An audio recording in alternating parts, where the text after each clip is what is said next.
Hello and welcome back to another In-Depth Weather video. Today we are talking about the landfall and timing of Hurricane Ian, as it is now over Cuba and is moving towards western Florida.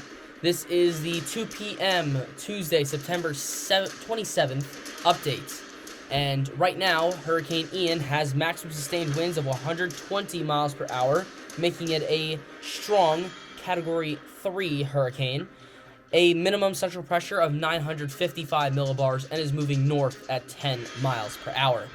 The current cone for Ian is showing the storm making landfall just south of the Tampa Bay, Florida area as a major hurricane, and moving through Florida as either a hurricane or a tropical storm, potentially re-entering into the Atlantic, but right now the mean track is keeping it just on shore and impacting regions of coastal Georgia and South Carolina. Hurricane warnings are in effect for portions of western Florida. Hurricane watches are also in effect from the Big Bend down towards Fort Myers and Naples.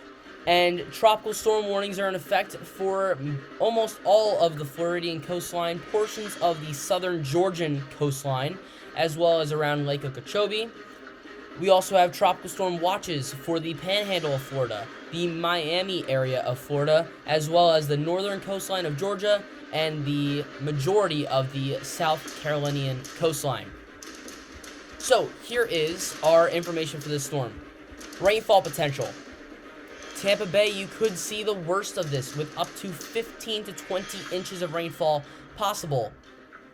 Now, the majority of Florida will see at least 4 inches of rainfall, except for the Panhandle and the far south portions of the peninsula.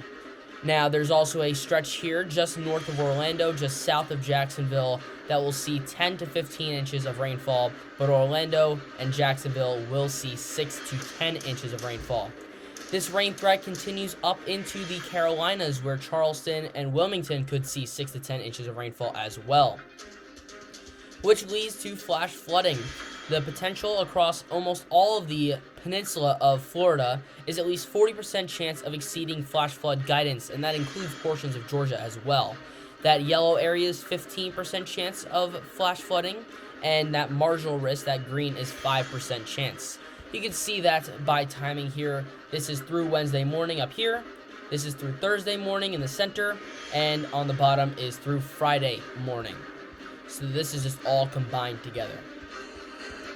Another thing that we have to worry about is storm surge between middle of Longboat Key and Bonita Beach. The National Hurricane Center is predicting 8 to 12 feet of storm surge, including Charlotte Harbor.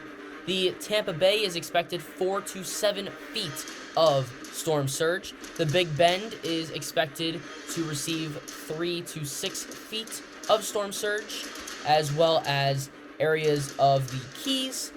There's a little area in between Bonita Beach and East Cape Sable and Chokoloskee that will see 6 to 9 feet of storm surge. Then we move to the Atlantic side, where 3 to 6 feet of storm surge is possible from areas just south of Jacksonville, through Jacksonville, including the St. Johns River, and all the way up towards Charleston, South Carolina.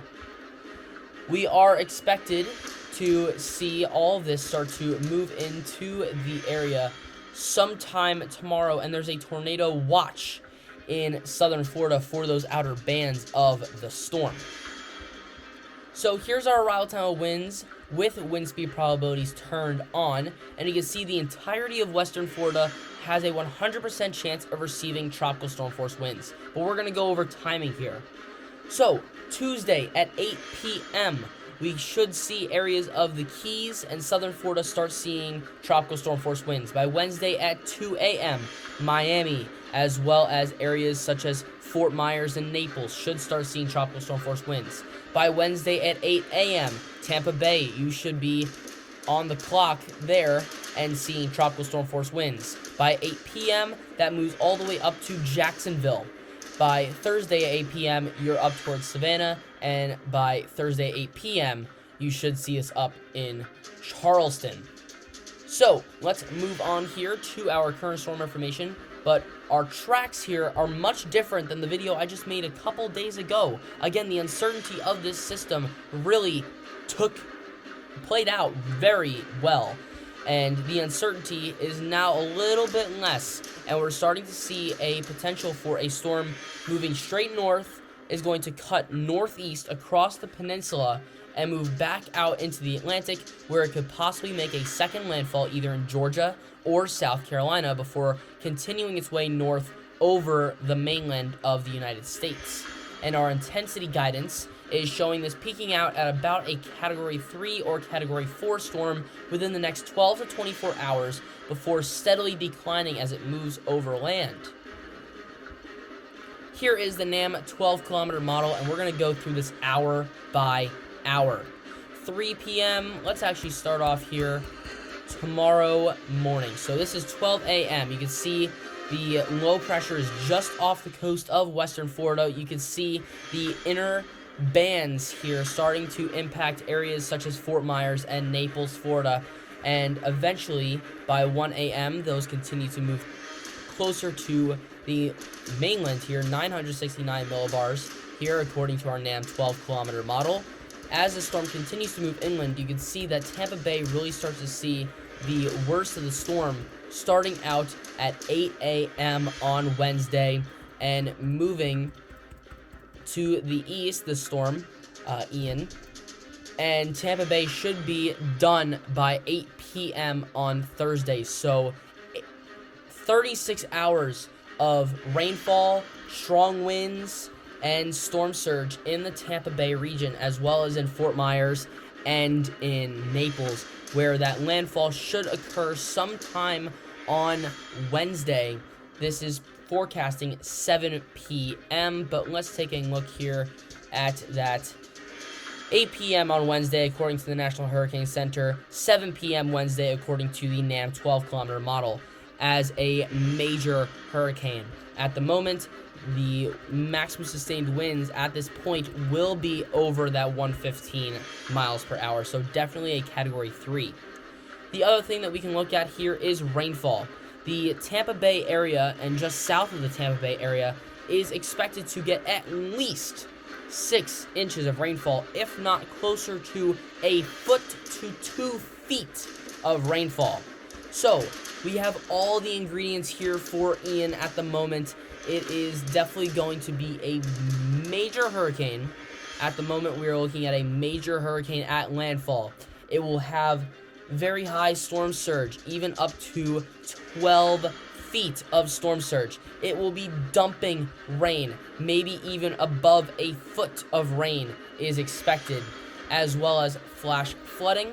And of course, we have our other risks with hurricanes. We have strong winds. We have the potential for tornadoes. And this storm is going to be slow moving, up to 36 hours of some areas, including Tampa Bay, under the gun of this storm. So if you have not made your last preparations for this storm, make them now. Now is the time to prepare. But that's all the information I have for this storm. We are close enough to the landfall that we should have everything pretty much set in stone. But make sure you are frequently checking the National Hurricane Center for that cone and those impacts. I will have this link in the description down below under websites I used.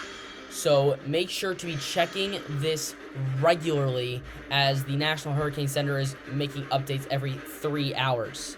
But that is all the information that I have for today. If you found this video informative, consider leaving a like, subscribing, and hitting the bell. But that is all I have for today. Stay safe, everyone in Florida. I know you guys are pretty used to hurricanes, but this one does seem very serious. So bunker down, prepare for the worst, and hope for the best. And I'll see you guys next time.